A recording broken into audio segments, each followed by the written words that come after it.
2 years ago, if you told me I was going to end up teaching in a classroom, I would have laughed. That's the last place I ever thought I would end up. Teaching was something my sister did, my mother did, my brother did. Not something I did. I never thought it was possible. I always thought of myself as working in business, in the city, taking the train to work every day, meeting clients, running appointments, closing deals.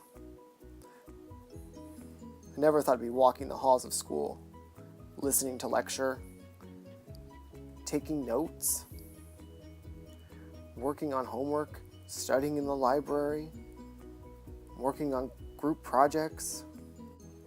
I have a newborn baby at home. School was the last thing on my mind.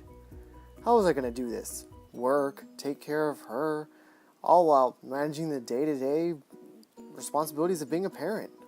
I'm going to put these kids to sleep.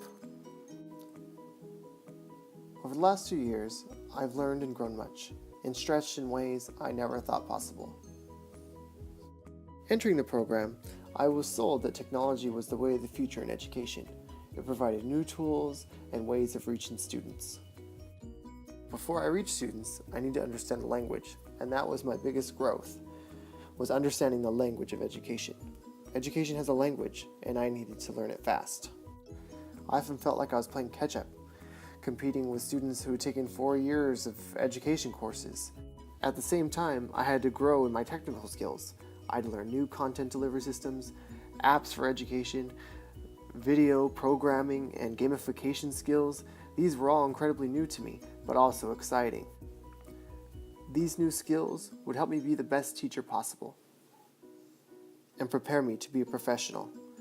My education has prepared me to assess problems, identify solutions, and recognize behavior in the classroom.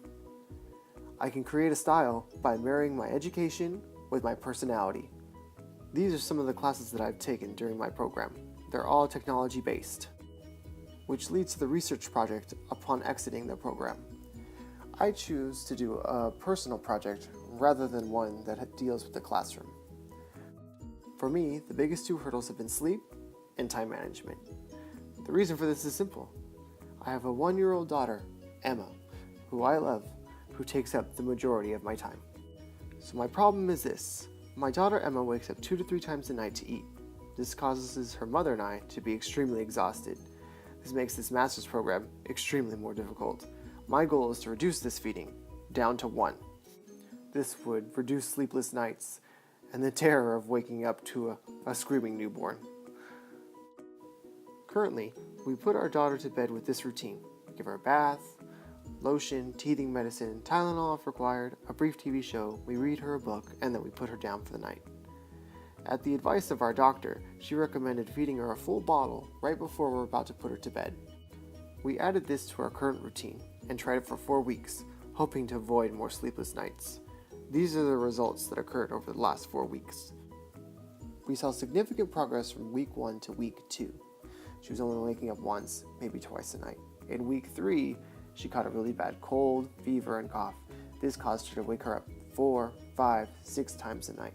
However, the silver lining of this was that she was eating less, and because she got used to eating less through the night, by week 4, she stopped waking up for feedings.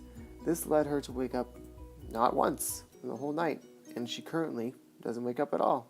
Her mother and I have enjoyed the best sleep that we've had in a year. The final component to exiting the digital teaching and learning program is to develop a technology-based unit plan in your content area. For me, I chose Mexican Independence. It's a 5-day unit, 3 lessons, and a variety of teaching strategies utilized. Here are the common core standards utilized in these lessons.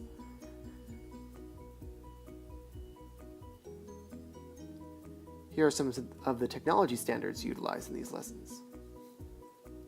And all of these lessons hit all the multiple intelligences used for learning. Pumping technology into these lessons made them far more interesting and a lot more exciting to plan. It opened up windows and opportunities I never thought possible.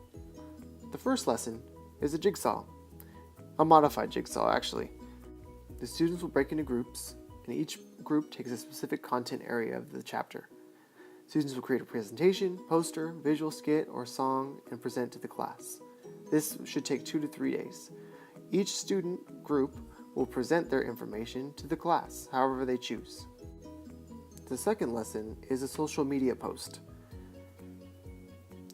The students will take the role of a historical figure during Mexican independence. They will use the social media site of their choice, either Twitter, Facebook, or Instagram. They will post a first-hand account of a significant event through the eyes of their figure. They will personalize the event and make it their own. They will attempt to tell the story of that figure and hopefully remember it. The final lesson is a digital timeline.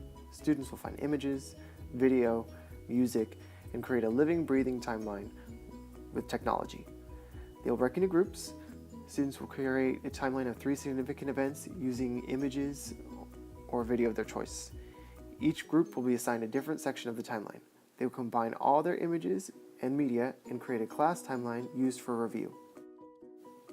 Hopefully, the technology infused in these lessons will help students not fall asleep and not be bored. My hope is that these technology-embedded lessons will excite students and help them become engaged with the material. I want my class to be fun. I want it to be exciting. I want it to be different. I want my students to remember my class for how different it was, for how exciting it was. Most of all, I just want to be a great teacher.